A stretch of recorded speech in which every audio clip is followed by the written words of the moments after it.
Hello friends, आज आप group theory 10मुं lecture જોઈએ। तो एम first congruence modulo H relation आप आगळना लेक्चरों में कोंग्रेंस मॉड्यूलो जोयुं हतुं। तो एम एच रिलेशन मतलब के सबग्रुप रिलेशन। ओके, तो let H be a subgroup of the group G if for a b belongs to G. આપણે બે લઈ લઈએ એલિમેન્ટો એ અને બી બિલોંગ્સ ટુ જી, તો a b inverse belongs to જી થાય। મતલબ કે એ બી ઇન્વર્સ બિલોંગ્સ ટુ જી થાય તો એને આપણે એ is a કોંગ્રન્સ two b modulo H કહેવામાં આવે છે। મતલબ કે એ બી ઇન્વર્સ એ અને બી આપણે બે એલિમેન્ટ લીધા હતા એનો આપણે એ બી ઇન્વર્સ થાય એ શેમાં હોય એચમાં હોવો જોઈએ। तो એને આપણે એ is A કોંગ્રન્સ two b modulo H કહેવામાં આવે છે। એને આપણે લખવામાં આવે તો એ કોંગ્રન્સ બી મોડ્યુલો એચ। આપણે પેલા આગળ લેક્ચરોમાં આપણે એન લેતા હતા એવું અહીંયા આપણે એચ લેવાનું છે। ઓકે, હવે the about relation define in G is called congruence modulo H relation. Okay, આપણે થોડા એક્ઝામ્પલ જોઈને આપણે સમજીએ। तो अहीं आपेलू है जी, जी केवो आपेलो है जेड प्लस आपेलो है। जेडना बधा ज एलिमेंटना बाइनरी ऑपरेशन एडिशन आपेलू मतलब कि प्लस आपेलू है। ओके, अने एच इज इक्वल टू शू आपेलू 3z मतलब कि 3 ना गुणकमां होय एवो जेड मतलब कि 309 ए रीते जेड आपेलो है। ओके, तो फर्स्ट एक्जाम्पल जो 5 और 2 एलिमेंट अहीं ए और बी एना बदले આપણે અહીંયા આપી દીધા છે 5 અને 2 બિલોંગ્સ ટુ ઝેડ। તો આપણે શું થશે એ એમને એમ જ રહેશે તો અહીંયા 5 એમને એમ જ રહે। અહીંયા આપણે એ બી ઇન્વર્સ લખવાનું હોય ને એ રીતે અને 2 તો 2 નો ઇન્વર્સ થશે તો 5 ઇન્ટુ 2 નો ઇન્વર્સ ઇઝ ઇક્વલ ટુ શું થશે અહીંયા આપણે કયું રિલેશન આપેલું એડિશનનું આપેલું તો આપણે આને સાદરૂપ આપવું હોય તો કઈ રીતે અપાશે 5 પ્લસ માઇનસ 2 અપાશે। ઓકે, હવે અહીંયા આપણે મલ્ટીપ્લિકેશન રિલેશન આપ્યું તો અહીંયા આપણે મલ્ટીપ્લિકેશન આવે। ઓકે, હવે આપણે આગળ જોઈએ તો 5 માઇનસ 2 તો કેટલા આવ્યા 3 આવ્યા તો 3 બિલોંગ્સ ટુ 3z કહેવાય। ઓકે, 3 ના ગુણકમાં જ આવ્યા ને તો 3z કહેવાય। 3z એ શેમાં એચમાં છે તો અહીંયા આપણે લખી શકીએ 5 2 નો inverse belongs to H. Okay, तो हवे आपणे लखीए तो 5 कोंग्रेंस टू मॉड्यूलो एच लखी सके। हवे बीजो एक्जाम्पल जोईए आपणे समझीए तो 7 और 4 आपेला है। 7 एंड 4 बिलोंग्स टू जेड। ए बराबर 7 बी बराबर 4 तो अहीं आपणे लखी सकीए 7 ब्रेकेट में 4 नी -1 घात is equal to 7 plus -4। Okay, तो 7 माइनस 4 तो शू आया 3 आया तो 3 बिलोंग्स टू 3z थाय 3 ना गुणक में से 3z लखाय इज इक्वल टू एच। तो अहीं आपणे 7 इंटू 4 नी -1 बिलोंग्स टू आपणे एच लखी शकाय छे। हवे आपणे जोईए तो आपणे लखी शकाय छे एने कोंग्रेंस ની ભાષામાં લખો તો કઈ રીતે લખી શકાશે 7 કોંગ્રેન્સ 4 મોડ્યુલો એચ। ओके, हवे आपणे बीजा तीजो एक्जाम्पल जोईए एनो 8 और 3 आपेला से बिलोंग्स टू जेड। तो आपणे जोईए तो 8 इंटू 3 नी -1 घात इज इक्वल टू शू हशे 8 प्लस -3 तो 8 -3 थशे तो इज इक्वल टू केटला आया 5 आया 5 ए 3z में है नथी तो not belongs to 3z is equal to H. तो आपणे आ 3z में आपेलू नहीं 5 ए तो आईडी भी 3z में नहीं ने तो अहीं आपणे लखी शकाय 8 इंटू 3 नी -1 नॉट बिलोंग्स टू एच। तो नॉट बिलोंग्स टू एच थाय तो आपणे लखी शकाय 8 नॉट कोंग्रेंस 3 मोड्यूलो एच।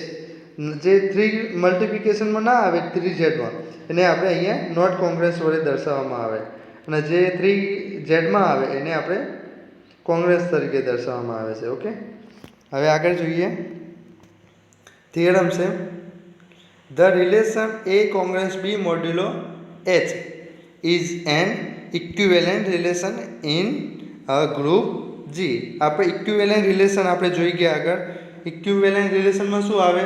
3 વસ્તુ આવે: રિફ્લેક્સિવ, સિમેટ્રિક અને ટ્રાન્ઝેક્ટિવ. આપણે જે અહીંયા આપણે રિલેશન લીધું છે એચ રિલેશન, એને આપણે ઇક્વિવેલન્ટ રિલેશન બતાવવાનું છે. તો પહેલું આપણે જોઈએ તો let H be a subgroup of the group G. Okay, બીજું શું આપેલું? જી ઇઝ અ ગ્રુપ કહી દીધું. ઓકે, તો we show that for a b belongs to G, a congruence b modulo H is relation is a reflexive, symmetric and transitive in G. Okay, જીમાં બતાવવાનું છે. આ ત્રણ રિલેશન એ આપણે જીમાં બતાવવાના છે. તો ફર્સ્ટ જોઈએ આપણે રિફ્લેક્સિવ. તો let any a belongs to G. આપણે કોઈ એક એલિમેન્ટ લઈ લીધો, any a belongs to G and G is a group. તો શું થશે? There exist a inverse belongs to G. કારણ કે આપણે અહીંયા ગ્રુપ કહી દીધું, તો ગ્રુપ કીધું હોય તો 4 કન્ડિશનનો એક્સેપ્ટ થાય: ક્લોઝર, એસોસિએટિવ, આઇડેન્ટિટી અને ઇન્વર્સ.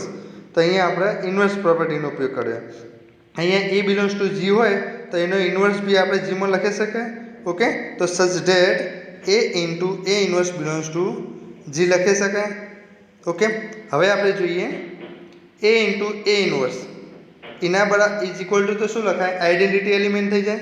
તો a into a inverse is equal to identity element belongs to H. Identity element એ એચમાં હશે જ.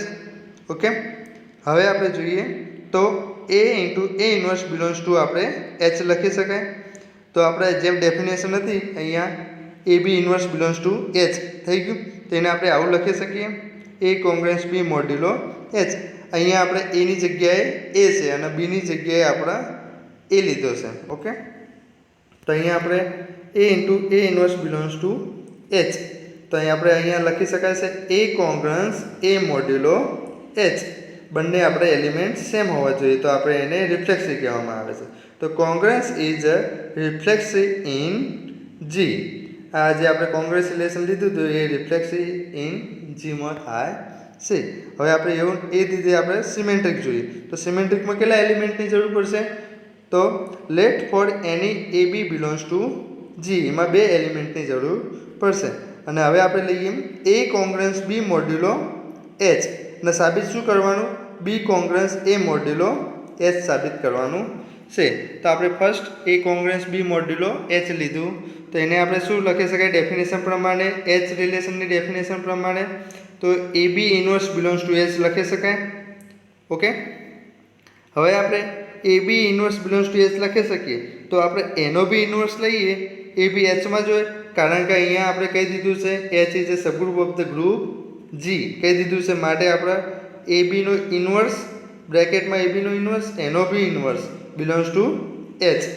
કારણ કે H is a subgroup of the group G. Okay, હવે આપણે ઇન્વર્સ અલગ પાડીએ. તો બી ઇન્વર્સ ઇનો ઇન્વર્સ, આ આપણે ગ્રુપની પ્રોપર્ટી જોઈએ એ પ્રમાણે બીનો ઇન્વર્સ ઇનો inverse is into a inverse belongs to એચમાં થશે. બીનો ઇન્વર્સનું ઇન્વર્સ તો શું લખાશે? બી લખાય આપણે.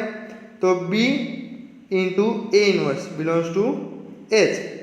ઓકે, હવે આપણે જોઈએ તો b into a inverse belongs to એ છે. તો એને આપણે એચ રિલેશનની ભાષામાં લખવું હોય તો કઈ રીતે લખાય? બી કોંગ્રુઅન્સ એ મોડ્યુલો એચ લખી શકાય. હવે આપણે જોઈએ thus if a belongs to b modulo H. આપણે શું સાબિત કર્યું? બી કોંગ્રુઅન્સ એ મોડ્યુલો એચ સાબિત કર્યું. તો આપણે શું થયું? કોંગ્રુઅન્સ ઇઝ સિમેટ્રિક ઇન જી. મતલબ કે સિમેટ્રિક રિલેશન બી એક્સેપ્ટ થઈ ગયું. આપણે સાબિત શું કર્યું? એ કોંગ્રુઅન્સ બી મોડ્યુલો એચ લીધું હતું અને આપણે સાબિત કર્યું બી કોંગ્રુઅન્સ એ મોડ્યુલો એચ. મતલબ કે જે આપણે 2 એલિમેન્ટો લીધા હતા એના સ્થાન એક્સચેન્જ કરો, એને આપણે સિમેટ્રિક કહેવામાં આવે છે. ઓકે, ત્રીજું જોઈએ આપણે ટ્રાન્ઝેક્ટિવ. તો એમાં આપણે કેટલા એલિમેન્ટની જરૂર પડશે? 3 એલિમેન્ટની જરૂર પડશે. તો let any A B C belongs to G and કે આપણે 2 વસ્તુ આપેલી હશે એ કોંગ્રુઅન્સ બી મોડ્યુલો એચ અને બીજું શું આપેલું છે બી કોંગ્રન્સ સી મોડ્યુલો એચ. આ બંને આપેલું હશે. તો હવે આપણે જોઈએ એચ રિલેશનની ભાષામાં. તો if A કોંગ્રન્સ B modulo H, તો એને કઈ રીતે લખી શકાય? A b inverse belongs to H લખી શકાય. Same to same b congruence c modulo H, તો એને શું લખી શકાય? અહીંયા બી અને સી આપેલા છે. જે પાછળનું અહીંયા આપેલું કોંગ્રન્સ પછી આપેલું હોય ને એને આપણે ઇનવર્સ લેવાનું, એનો ઇનવર્સ લેવાનો. તો b c inverse belongs to H. હવે આપણે જોઈએ since H is a subgroup of the group G કહી દીધું છે. તો આપણે બંને જી કહી દીધું, H is subgroup of the group G. તો આપણે બંનેનું મલ્ટિપ્લિકેશન કરી શકાય. તો એ બી ઇનવર્સ બ્રેકેટમાં એ બી ઇનવર્સ બ્રેકેટ પૂરો ઇન્ટુ બ્રેકેટમાં બીસી ઇનવર્સ બિલોંગ્સ ટુ એચમાં થશે. આ બી એચમાં આ બી એચમાં, તો બંનેનું મલ્ટિપ્લિકેશન બી એચમાં જ થશે ને. ઓકે, હવે આપણે જોઈએ પહેલા બ્રેકેટનું બીજા નંબરનું એલિમેન્ટ અને બીજા બ્રેકેટનું પહેલા નંબરનું એલિમેન્ટ બંનેને આપણે જોડે લાવીએ. તો એ બ્રેકેટમાં બી ઇનવર્સ ઇન્ટુ બી બ્રેકેટ પૂરો into C inverse belongs to H લખી શકાય. હવે બી ઇનવર્સ ઇન્ટુ બી એ તો શું એ આઈડેન્ટિટી એલિમેન્ટ છે, કારણ કે એક એલિમેન્ટ આપ્યો એનો ઇનવર્સ આપ્યો, તો એ બંનેનું મલ્ટિપ્લિકેશન કરો તો આઈડેન્ટિટી એલિમેન્ટ બને. તો આપણે હવે a c inverse belongs to H લખી શકાય. એ અને c inverse belongs to H લખી શકાય. તો આપણે આ તો એચ રિલેશનની ડેફિનેશન થઈ ગઈ.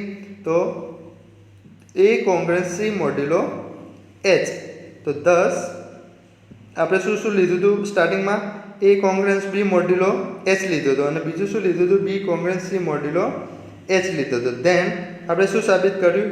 એ કોંગ્રન્સ સી મોડ્યુલો એચ સાબિત કર્યું.